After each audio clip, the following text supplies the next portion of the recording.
Materi pertama membahas tentang pengertian interaksi edukatif dan ciri-ciri interaksi edukatif. Menjelaskan terkait dengan pengertian interaksi edukatif. Interaksi edukatif itu sendiri merupakan suatu interaksi yang dimana terjadinya suatu timbal balik antara satu dengan yang lainnya yang mengandung terkait dengan pengajaran dan pendidikan. Nah, interaksi edukatif sendiri terjadi apabila adanya interaksi antar guru dengan peserta didik, yang mana pada dasarnya interaksi edukatif itu sendiri tidak hanya berkaitan dengan pengembangan kognitif, melainkan juga afektif dan juga psikomotorik. Nah, dalam interaksi edukatif itu sendiri lebih erat kaitannya dengan bagaimana suatu interaksi yang dilakukan oleh seorang pendidik akan mampu untuk melihat perkembangan dari peserta didiknya. Baik, untuk selanjutnya yakni terkait dengan ciri-ciri dari interaksi edukatif itu sendiri. Yang pertama yakni terkait dengan tujuan. Artinya suatu interaksi edukatif itu juga memerlukan tujuan-tujuan supaya mampu untuk mengetahui arah dari interaksi tersebut.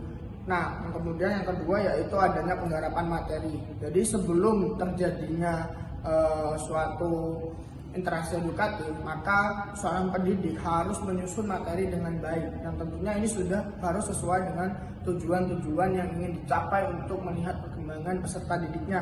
Kemudian yang ketiga yaitu adanya aktivitas anak. Nah, dalam interaksi edukatif ini harus mendorong bagaimana anak atau peserta didik harus aktif dalam suatu pembelajaran. Kemudian yang ketiga yaitu adanya guru sebagai seorang pembimbing. Guru menjadi salah satu faktor terpenting dalam terjadinya interaksi edukatif ini, yaitu untuk memberikan stimulus-stimulus agar peserta didiknya mampu untuk memahami apa yang akan disampaikan dalam interaksi edukatif itu sendiri. Kemudian selanjutnya adanya batasan waktu.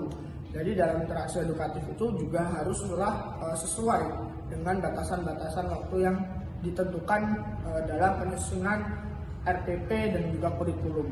Kemudian yang selanjutnya yaitu adanya metode pembelajaran. Nah, dalam interaksi edukatif sendiri juga harus diterapkan adanya metode-metode untuk memudahkan peserta didik memahami apa yang disampaikan oleh guru. Kemudian yang terakhir adanya evaluasi. Evaluasi itu sendiri ditujukan untuk mengetahui perkembangan anak dan kebutuhan selanjutnya yang akan dibutuhkan oleh anak atau peserta didik. Materi yang kedua membahas tentang implementasi interaksi edukatif yang terjadi di satuan pendidikan luar sekolah. Oke, baik. Untuk contohnya, berikut adalah contoh dari interaksi edukatif yang akan diperankan oleh teman-teman kami. Oh iya, guys, kalian tahu nggak sih Lesti penyanyi dari Akademi? Ya, Lesti Kejora itu gimana? Tahu kan, dia tahu kan, dia kan punya anak ya, kan selama sama Cidila itu. Kan banyak netizen yang nggak suka kan karena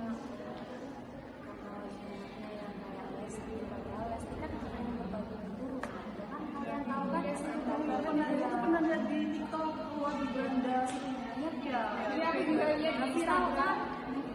Terus kan banyak hujatan anaknya padahal anak kecil gitu ya kan nggak tahu apa-apa. Oh iya. Ayo kita masuk kelas. Kok masuk di sini kita. Iya, Bu.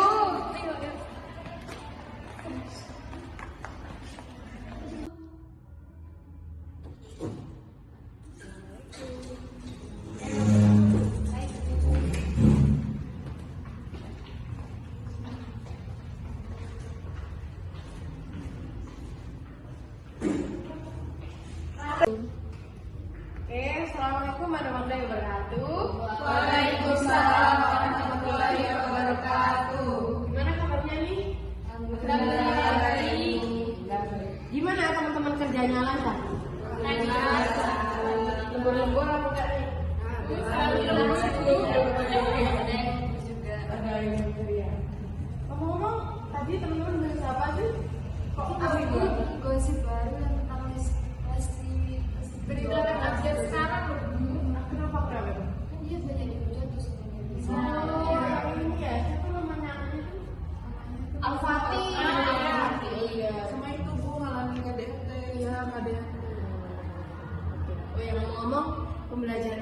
ini juga berkaitan dengan kasusnya ini. Tahu nggak? Apa itu, Bu? Nanti kita akan bahas tentang 5 sila Pancasila. Tahu kan? Iya. Langsung aja ya kita mulai. Sebelum berdoa, silakan Mbak Ani ingin doa dulu. Oke teman-teman, semuanya kita sebelum mengawali pembelajaran pada hari ini, kita berdoa terlebih dahulu sesuai keyakinannya masing-masing. Berdoa dimulai. Baik, karena ini teman-teman ada semua ya, jadi kita akan belajar tentang materi kita hari ini.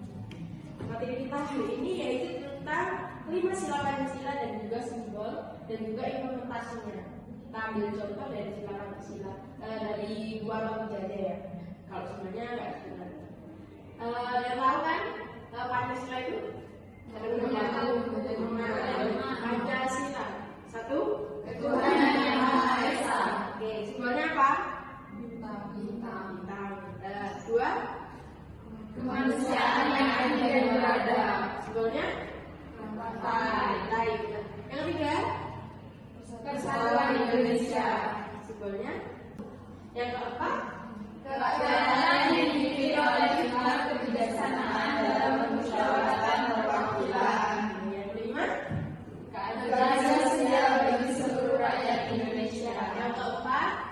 Disimbolkan dengan apa? Partai. Yang kelima? Keadilan kasih.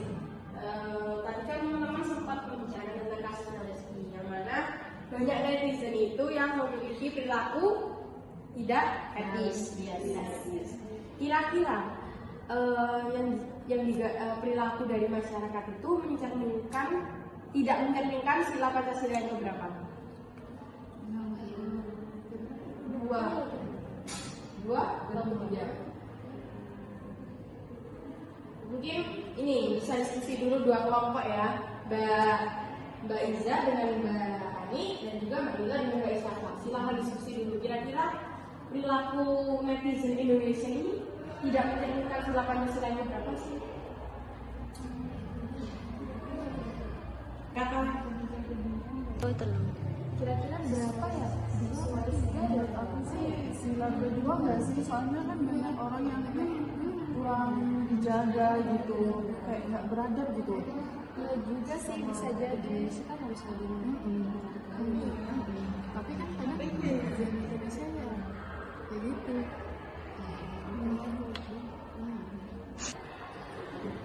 Baik, sudah dulu ya diskusinya ya.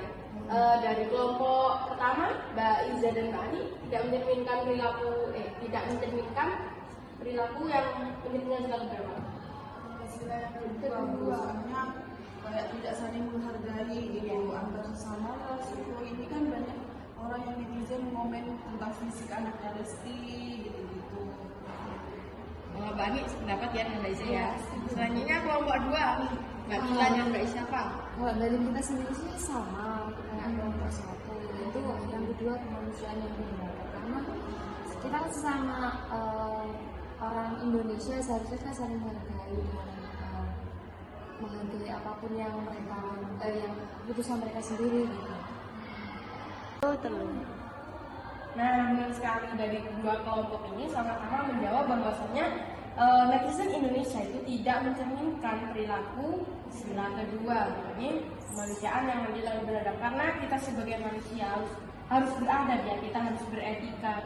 Apapun yang kita lakukan juga harus dijaga. Namanya kan karena kan kasihan kan ya, misal si anaknya tuh Abang L yang nggak tahu apa-apa dapat efek dari sosial media yang dimana banyak yang mengejek-ngejek lah, inilah itulah. Kita juga sebagai warga Indonesia harus bisa mengimplementasikan sila kedua ini nantinya agar pengaruh juga sama persatuan Indonesia. Kan nanti kalau banyak netizen yang suka kompor-kompor kan kita dipecah belah kan nanti. Iya benar banget Bu. Bu mau nanya Bu ya, terus dari berita tadi tuh yang sekarang ini viral hubungannya sama sila yang kedua tadi itu sama poinnya apa Bu? Nah, Baik, Mbak Ani, di sini saya ingin menjawab ya. Jadi sangkut pautnya dari sila kedua dengan kasus tersebut apa?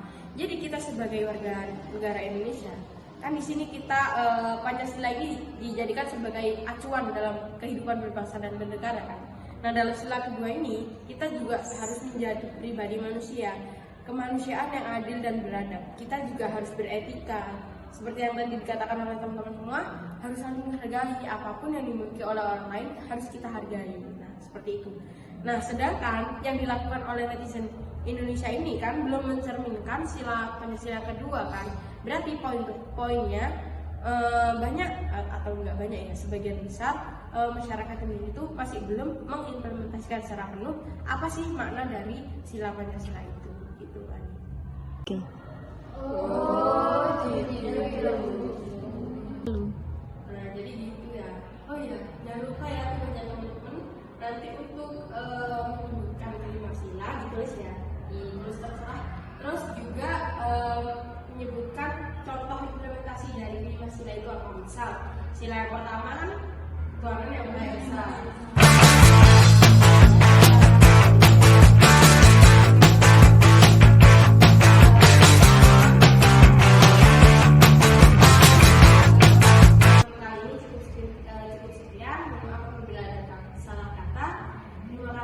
Assalamualaikum warahmatullahi wabarakatuh.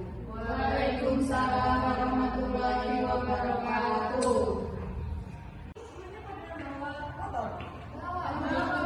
Oh ya, bawa jas hujan ya, soalnya itu sekarang musim ini apa?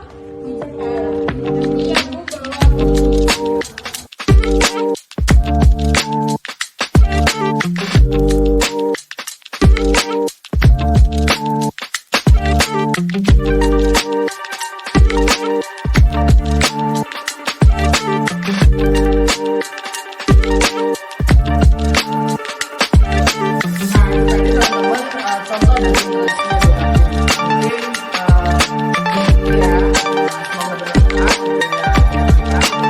Assalamualaikum warahmatullahi wabarakatuh.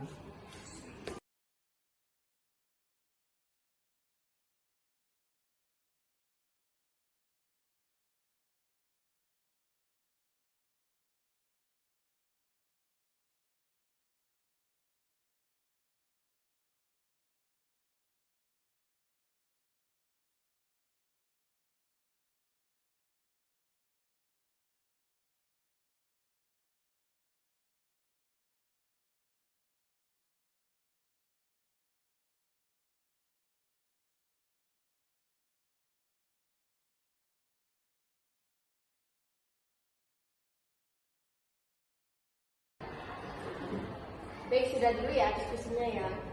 Dari kelompok pertama, Mbak Iza dan Mbak Ani tidak mencerminkan perilaku yang pentingnya sila berapa? Sila yang kedua, soalnya kayak tidak saling menghargai gitu antar sesama ras. Ini kan banyak orang yang netizen ngomen tentang fisik anaknya Lesti gitu-gitu. Mbak Ani pendapat ya Mbak Iza ya.